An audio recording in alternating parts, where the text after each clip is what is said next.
driven by Mazda. Kia ora everyone. Coming up, David Cunliffe and the Dongwa Lu saga.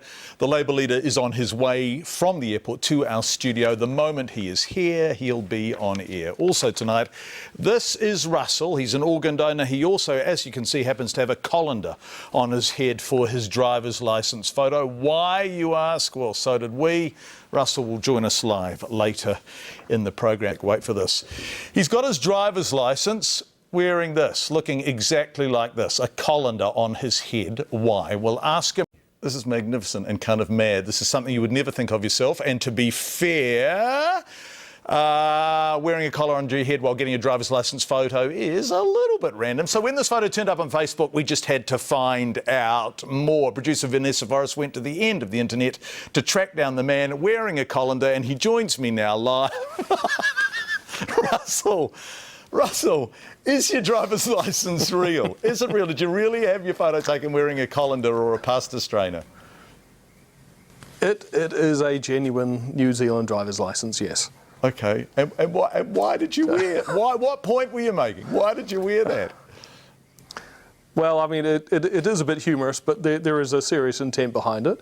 I guess the best way to make people think is to make them laugh.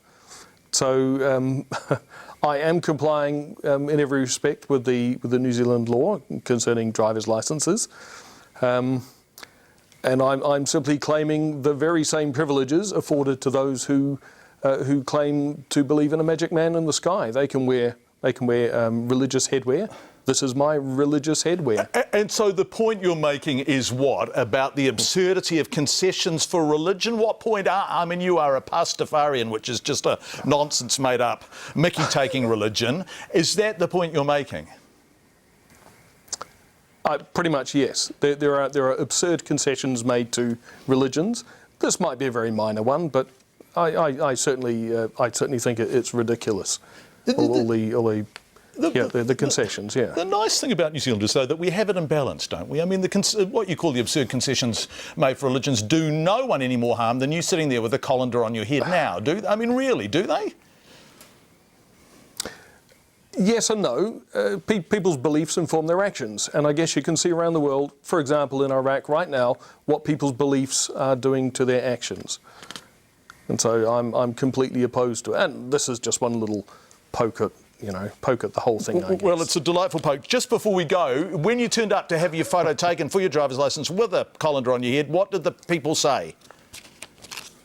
I didn't have it on my head the whole time. It was only at the very last moment. You whipped it out. Thanks, Russ. We really appreciate it. I'm not silly. And if only everybody made points by putting colanders on their head, the world would be a demonstrably better place. Thanks for joining us, Russell. We really appreciate it.